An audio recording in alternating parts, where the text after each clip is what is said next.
Have you ever felt that just when you're about to achieve something big, suddenly you do something that ruins it all? Have you felt it before? Almost like there's a hidden saboteur inside you. Someone who cuts the wires of your own success at the exact critical moment. Try to think if you have ever felt it before. That little problem. That critical moment happened to me the first time I was about to present a university project. I had spent weeks and weeks preparing and studying, but the night before I thought it would be a good idea to go out partying to relax. The result, it wasn't good for me. I showed up hungover, nervous, and of course, the presentation was a disaster. Nothing like I expected. The strange part is that I knew exactly when what was at stake, and yet I sabotaged myself because I had to do something different, but I didn't. That phenomenon has a name, and its name is self-sabotage. And the worst part, it's not rare at all. In fact, it's so common, this issue, you've probably lived through it. Probably you have been through this more than once. Maybe you have lived this before. You promise yourself you'll start saving next month, but that weekend you buy those limited edition sneakers. You spend your money. It doesn't matter at that moment, right? You swear deeply, you'll finally end that toxic relationship. But you end up replying to a 2 a.m. text. You end up doing it, replying those texts at 2 a.m. It's like your own mind is working against your happiness and your wallet too. Okay? But here's the twist. Here's the twist of everything. What if self-sabotage isn't actually a mistake? What if it's an unconscious strategy your brain uses to protect you? Have you thought about it? What if it's less an enemy and more like a clumsy bodyguard who ends up punching you instead of your attacker? Have you think this before? So in the next few minutes, we are going to analyze, to dismantle this concept, to get deep to it, like a ticking bomb, okay? Tick tack, ticking bomb. Its origins of sabotage, the myths surrounding it, its paradoxes, and the brutal impact it has on your identity and on people in the world. But I'll warn you, what you're about to uncover might be uncomfortable. Yes, you can feel uncomfortable with this. Because understanding the mechanics of self-sabotage is like staring into a mirror that doesn't lie. And that is scary, right? So we're going to do this, but it is necessary, okay? The word sabotage might sound modern nowadays, almost like pop psychology jargon, but its roots are older. It comes from far, far away and much harsher. It comes from the French word sabot, which meaning is wooden clog, the shoes worn by workers. The shoes worn by workers. I repeat it because it's necessary. Legend says, the legend says, they would throw these clocks into factory machines to stop them. A way of breaking the system. They throw the shoe to stop the system from the inside. Okay? Now imagine what happens when you don't throw the shoe into your boss machine, but into your own. What happened in that case when you throw the shoe to your own self, to yourself? That, my friend, is self-sabotage. You don't throw it to the system inside. You throw it to you, yourself. And here's the eerie part. We don't do it because we are stupid. No, that's not the whole point. We do it because on some level, we believe it's the only way to protect ourselves. We are protecting ourselves doing this. It's as if the mind says, better to stop the machine before it explodes on its own. Okay. But of course, what really happens is that we shut down our own progress. We shut down. Think about it. Think about this one moment. When you're procrastinating, when you say you'll start the gym tomorrow, when you forget to send that resume, you're tossing a wooden shoe into the machinery of your life, of yourself, when you postpone something for tomorrow and you're not doing it now, right? And even though it sounds absurd, behind that action lies a primitive logic, an outdated survival instinct, and that is protecting ourselves. Here's the painful question that we have and we must do. And we have to reflect about it. How many of your dreams have already died, not because not because the world shut the door, but because you were the one who locked it from the inside?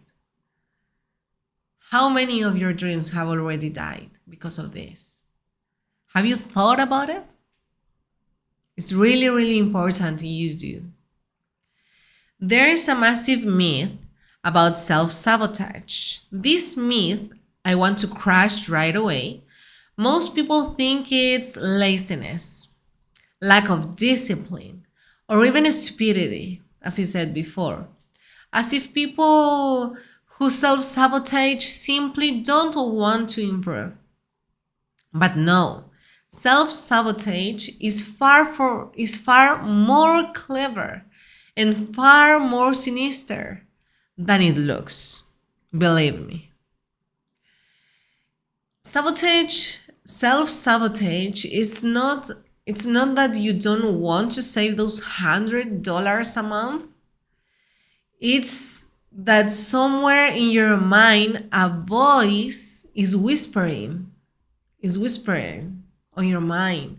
What if you fail? This whisper says, what if you fail on this issue? What if saving doesn't change anything?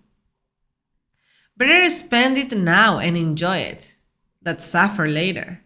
That voice isn't laziness. It's not about lazy people. It's not about laziness itself. It's the fear that we have inside us. It's fear disguised as logic.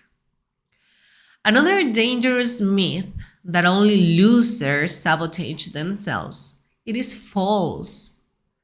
This is the other myth, that only losers sabotage themselves. It is totally and completely false. The most successful, the brightest, those who seem to have it all, sabotage themselves too. It happens to all people. Remember that famous singers who ruined his career with a scandal at his peak? Or that friend who always ditches a healthy relationship to run back to an ex? Self-sabotage doesn't discriminate. We have singers, we have famous people, and common people doing this.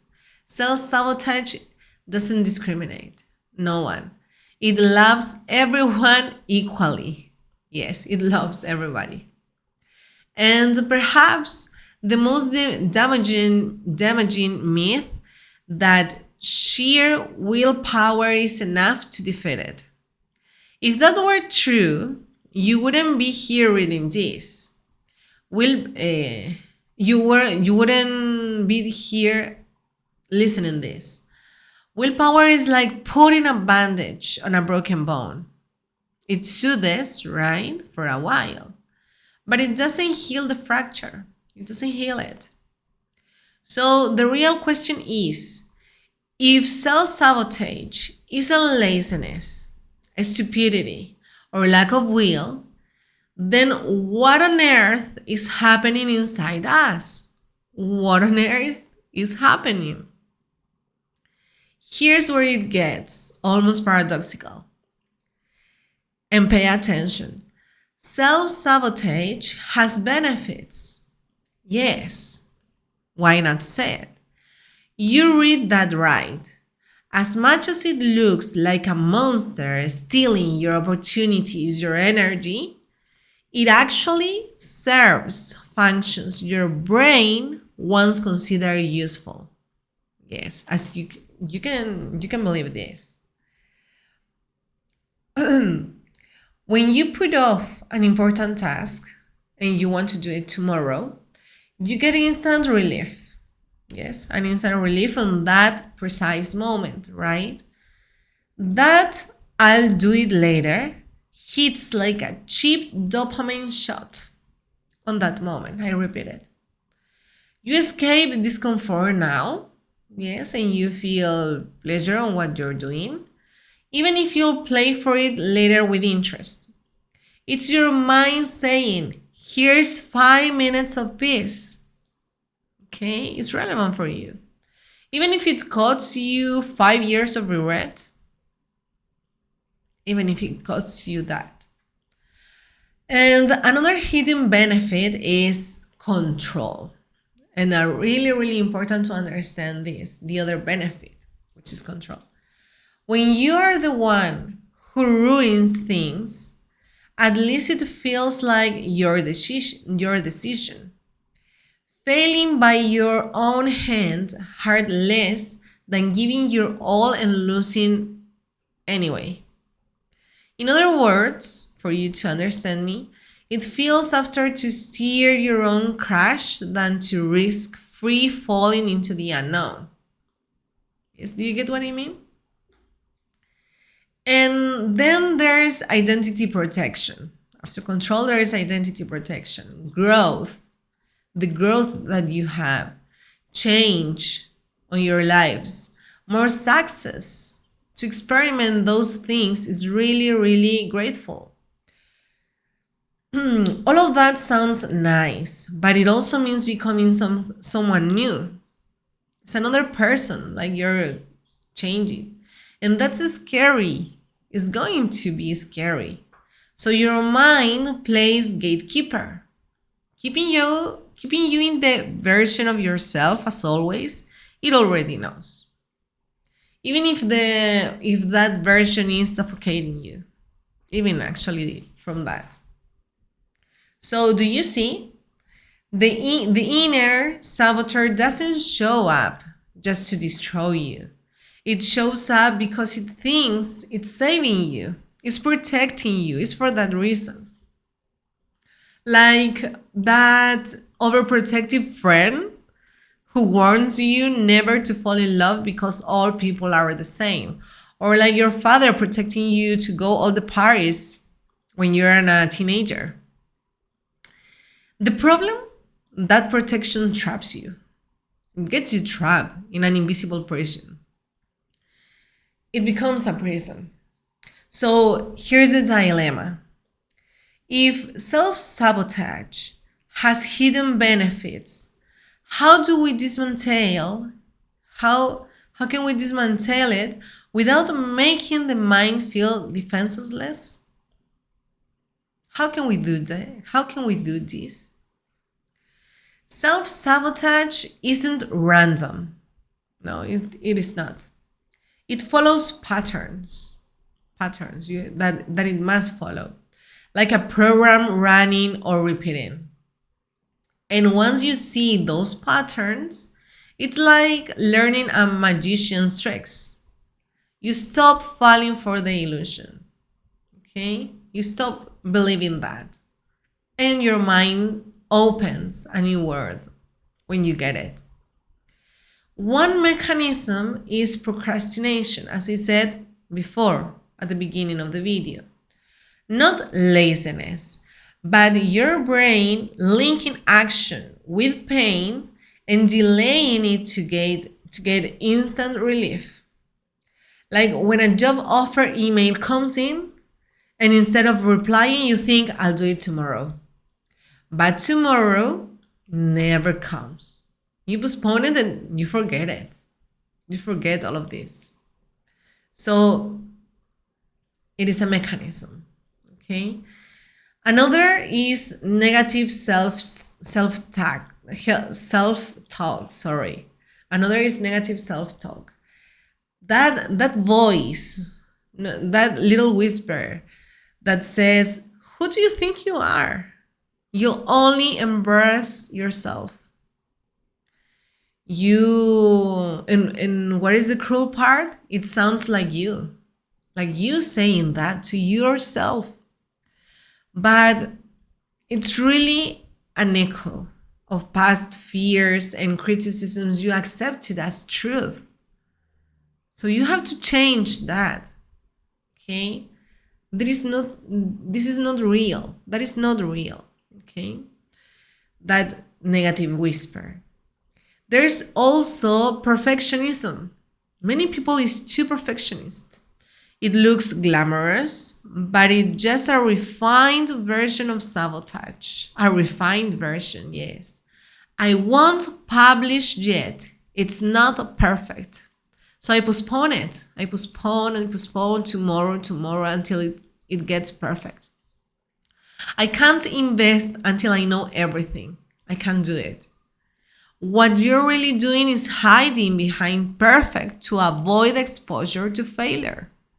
You have to try it, even if you have mistakes. If you make a mistake, what does it matter? You're going to learn something. You're going to grow and feel secure about it. Feel comfortable with yourself. And then there's self-imposed overload. You pile on tasks, projects, and goals until you collapse. That way, if you fail, you can say, it's not that I couldn't do it. I was just too busy. It's emotional insurance against discovering your true limits. So when you connect the dots, you realize self-sabotage isn't an accident. When you connect these dots that I said and that I mentioned before, it's a carefully constructed plan you're executing without realizing it. Think about what I'm saying. It is a constructed plan you're executing without realizing it. You didn't realize about this, but it's in that way. And here's the thought. And here's a tough question. How many of your recent decisions were truly authentic? And how many were tricks played by your inner saboteur? How many? The dark side of everything, of self-sabotage, the dark side of this is that it doesn't just steal opportunities, it charges invisible interest. And the payment isn't in dollars, but in self-esteem. And that is really, really important. That is the beginning of everything, Time, that is the payment in self-esteem, time, and peace of mind. The first cost is the vicious cycle of guilt. The first cost, guilty, to feel guilty about it. You sabotage yourself, you fail, you feel bad, and to soothe that guilt, you sabotage yourself again. you're doing it again. It's like eating a whole cake because you broke your diet and then punishing yourself with more food to forget the shake. It's like that. So the second cost is the domino effect. It doesn't stay in one area. It might start with overspending and not saving. But soon it spreads into your relationships.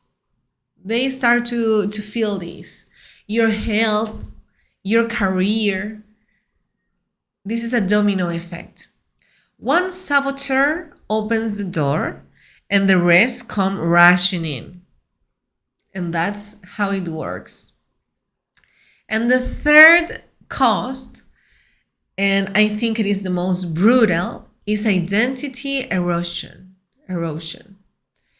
After how this is, how can I explain this? This identity erosion is after sabotaging yourself repeated occasions, you stop saying, I made a mistake. You stop saying that and start saying, I am a mistake. So powerful are words, right? I am a mistake. You brand yourself with invisible tattoos. I always ruin everything. And those are the negative whispers, right? And that ruins your self-esteem. And you believe these words because words have power. And those levels quietly shape your reality because you believe this. So this is a brutal part. So here's the uncomfortable question. How much of the person you are today is your true essence? Try to think about it. And how much is just a product of years of self-sabotage? Think about how many times, how many days you did this self-sabotage. And that is a product. Self-sabotage is full of dark comedy paradoxes. It's full of that. You sabotage with what you want the most. You long for financial freedom, but buy the latest phone on credit. You crave a healthy relationship, but chase someone toxic for you. It's like trying to run forward while keeping one foot on the brake. Is really, really interesting to think about this. You suffer more avoiding pain than facing it. Not sending a resume to avoid rejection keeps you stuck in a job you hate for years. The small sting you dodged was nothing compared to the gray life you accepted instead. So it gives you both sides, power and powerlessness. How does it work? You feel in control because you choose not to try. You make that decision. But at the same time, you're powerless to change your life. You have the power to change it, to do this. Like being the captain of a ship, you deliberately sink and shut in. At least it was my decision. You have the power to say this and shut this phrase. It's my responsibility, right? And the cruelest paradox is that it keeps you safe on your comfort zone. But cage, you're locked down. You don't lose, but you never win either. So you don't have any part. It's like living in a cell with the door wide open. You're safe, but you never step outside to see the world. You're safe, but you don't take risk. And those risks are the things that make you feel better and change and grow and feel and high your self-esteem. Now, here's a layer most people don't connect to self-sabotage. Values, because yes, even in the middle of the chaos, your inner saboteur is protecting something you deeply care about. If you always postpone launching a business, maybe what's being protected is your value of security. Your mind whispers, the whispers in your mind, a stable paycheck is safer than risking everything, right?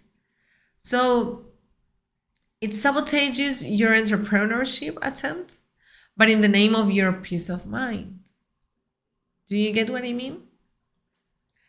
So if you stay in harmful relationships, perhaps it's because you value loyalty. You value that, loyal people.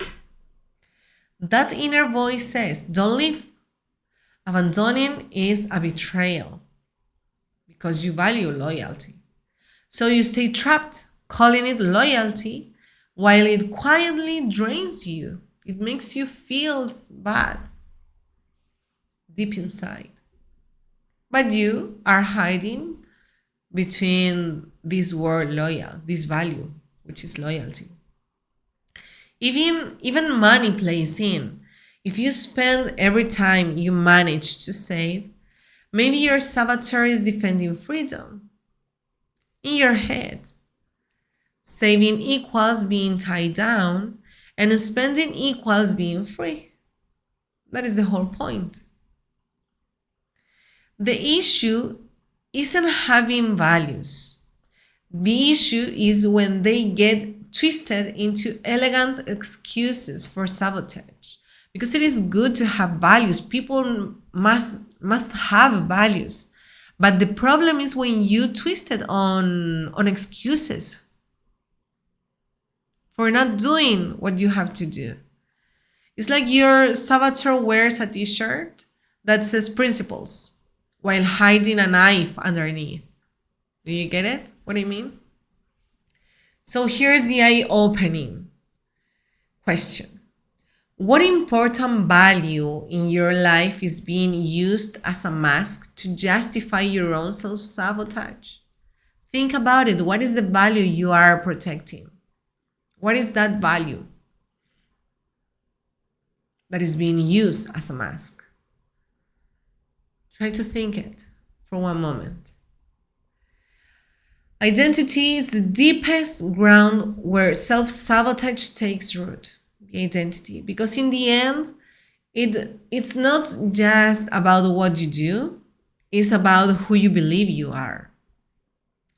If you carry the belief, I'm bad with money, you carry this belief, I'm bad with money, you believe this phrase, I'm bad with money. Every time you save a few $100s, your saboteur will do whatever it takes to bring you back to your familiar role. The person who's broke by the end of the month, not because you enjoy losing money, but because your identity demands consistency. It's for that reason. Your identity is demanding this consistency. The same issue, the same topic happens with health, with your health. And this happens a lot. If you always see yourself as a lazy people, or the one who never finishes anything, what do you think will happen? What do you think will happen when you finally stay consistent at the gym for a month? So that's the whole point. Exactly. Your saboteur will push you to quit. Your saboteur. You're being a self-sabotage. Just to make your identity fit again. Because you're a person that never finishes anything. So that is the excuse. That is the reason. You have the reason. So you stay there. And you quit going to the gym. Our minds prefers the discomfort. It minds knows to the success it doesn't. It's like being an actor tired of playing the same role, but your inner script won't let you leave the show. You must follow, right? Because living means facing the scariest thing of all, becoming someone new. And that is scary, right? But it's meaningful. That is the whole point, it's meaningful. That's why self-sabotage isn't just a bad habit. It's a defense mechanism of the ego, a guardian of the old you. Okay, it's a guardian. It's protecting the old you. And until you question that identity, you'll stay stuck in that version of yourself you most want to outgrow. The real question is, how do you rewrite that inner script so your identity stops being the cage? How can we do this? How can we get that impulse of stop being a cage? How? So let's close the circle. Let's close it. Think back. We started with that voice, these whispers, these negative whispers that sabotages you. We discover it's not laziness, but fear. Okay? That it even has hidden benefits. That it works through specific mechanisms. That it carries a dark side, paradoxes, twisted values, and that at the core, it protects something deeper, your identity. That is protecting your whole identity. That is the whole point of everything, of this topic. Self-sabotage isn't really your enemy. It's a version of you that learned to survive with outdated strategies that no longer serve the life you want. It's protecting you. It's like clinging to a broken umbrella in a storm. It gives you the illusion of shelter, but you're still getting soaked and getting wet. Okay? So it's the illusion of that. So what could be the key or the answer for all of this? Because it's not something negative, but it is something that protects you. But you are not growing with this. You're in a cage. You are stuck with this fear. So what could be the answer to this? What could be the solution? Here is the key. It's not about killing the saboteur, but integrating it. Listening to the value it's trying to protect. Thinking it for the intention, and then teaching it new ways to keep you safe. When you do that, you stop fighting yourself and start rowing in the same direction. So you have to identify the value, listen in that value that is trying to protect you as an intention. And you have to teach the new ways to keep you safe. New ways, no more excuses. So let me make it clear. If you want to stop sabotaging yourself, you need the courage to break free from the identity that keeps you looping. Ask yourself, what story am I telling about myself that no longer serves me? Who would I become if I stopped believing that I always ruin everything? Where am I going to go? Where? Think about those possible scenarios. That's the real twist. Self-sabotage stops being a curse and becomes a mirror. You're looking through the mirror. That is the whole point. And what you do with what you see there might be the beginning of your next greatest version. That's the real twist.